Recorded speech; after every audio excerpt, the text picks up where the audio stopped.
Good evening, ladies and gentlemen. It's time for the English news on Channel 2, and first to look at today's headlines. President Abdel Fattah el-Sisi receives the senior international figures participating in a key group meeting of the Munich Security Council. Prime Minister Mustafa Madbouli presides a meeting to follow up the government educational strategy for development.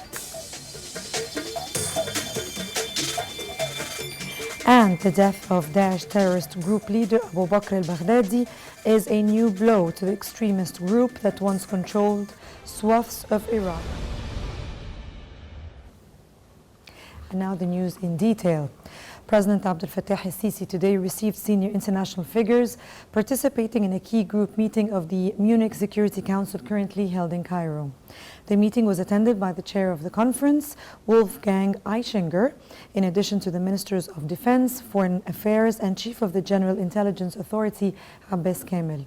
Spokesman for the Presidential Cabinet, Ambassador Bassem Rodi, quoted President el-Sisi as asserting that the Middle East and Africa regions should be described in their own terms rather than in Western stereotypes. President el-Sisi argued that Egypt's position on the regional conflicts is based on consistent and invariable principles, at the forefront of which is supporting the territorial integrity and institutions of the nations, which are indispensable for regional stability. He also reiterated Egypt's support to national armies in combating widespread armed militias and terrorist groups. The president deemed national armies as the only means of settling regional conflicts, enforcing the people's free will in deciding their own future and destiny, and preventing foreign countries' interference into the Arab internal affairs, exploiting the political vacuum and armed conflicts in the Middle East.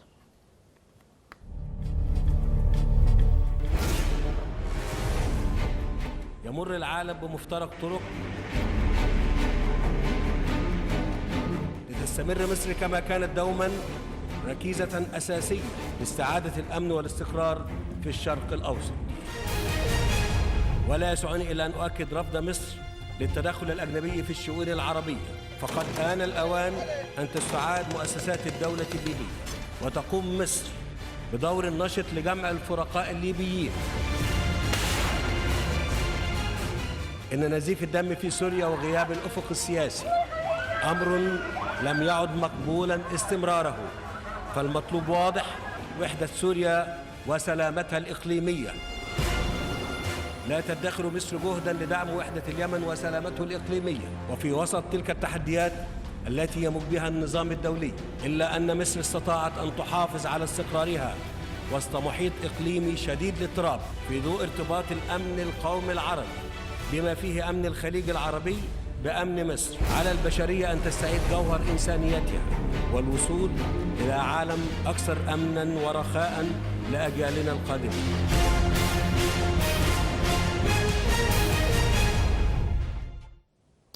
And following up on the government education strategy for development, Prime Minister Mustafa Madbouli asserted that the education portfolio comes on top of the government's priorities. And Madbouli contended that upgrading education aims to build an Egyptian citizen capable of facing challenges. Madbouli also reviewed the Ministry of Education's budget for the current fiscal year and supplying 650,000 tablets for students. And Prime Minister Mustafa Madbouli also presided over a meeting to follow up the restructuring of the budget of the Ministry of Health and supplying financial funds needed for mega projects. Prime Minister requested a survey of the number of hospitals set up till November. The Ministers of Health and Population, Planning and Finance attended the meeting. And Iraq's intelligence service provided the U.S.-led coalition with exact coordinates of Daesh terrorist leader Abu Bakr al-Baghdadi's location, paving the way for the raid that reportedly killed him. And we have more in the following report. Last night, the United States brought the U.S. President Donald Trump said today that Daesh terrorist leader Abu Bakr al-Baghdadi had been killed, dying like a dog, in a daring nighttime raid by U.S. Special Forces deep in northwest Syria. Trump told the nation in a televised address from the White House that the U.S. forces had killed a large number of Daesh terrorists during the raid, which culminated in cornering Baghdadi in a tunnel where he set off a suicide vest. The U.S. leader said his body had been mutilated by the blast, adding that the tunnel had caved in on it. In addition, that test results gave certain immediate, totally positive identification. Trump said that the raid, which required flying more than an hour by helicopter in both directions from an undisclosed base, had been accomplished by the help from Russia, Syria, Turkey, and Iraq. He said special forces executed a dangerous and daring nightmare raid in northwestern Syria and accomplished the mission in grand style. According to the U.S. leader, U.S. soldiers were wounded despite doing a lot of shooting and a lot of blasting.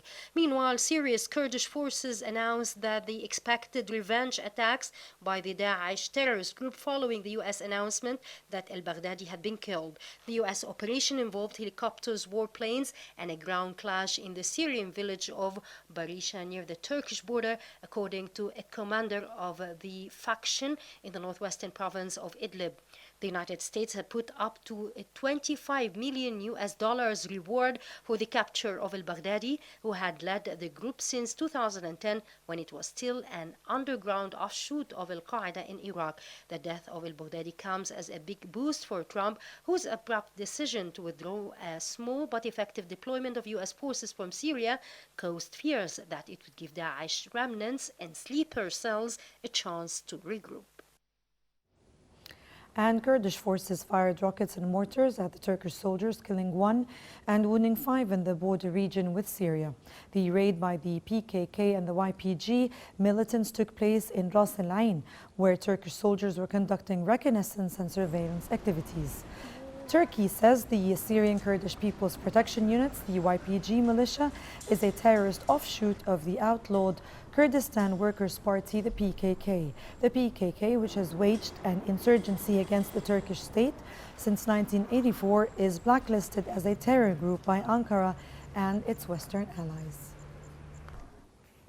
And Iraqi students joined anti-government protests in Baghdad today, ramping up the street pressure on Prime Minister Aidel Abdel Mahdi, who also faced a surprise sit-in from Parliament's largest bloc. The capital and the country's south have been rocked by a second wave of demonstrations since Thursday, with protesters digging in despite tear gas, curfews and violence that has left over 60 dead. Today morning, students could not be seen joining demonstrations in the capital, with activists saying about a dozen schools and universities had decided to shut their doors and take part in protests en masse. And banks in Lebanon will remain closed today, awaiting a return to stability in light of continuing protests across the country, the Banking Association said in a statement. Banks have shut their doors for 8 working days as protests demanded the government resign, swept the country with no resolution to the crisis in sight. And more than 700,000 Omanis across the Sultanate prepare to vote in today's Majlis-e-Shura elections, and elect officials have taken all precautions to ensure that the process goes off without problems. The Omani Shura Council was established in 1991 to replace the Consultative State Council, which lasted from 1981 to 1991.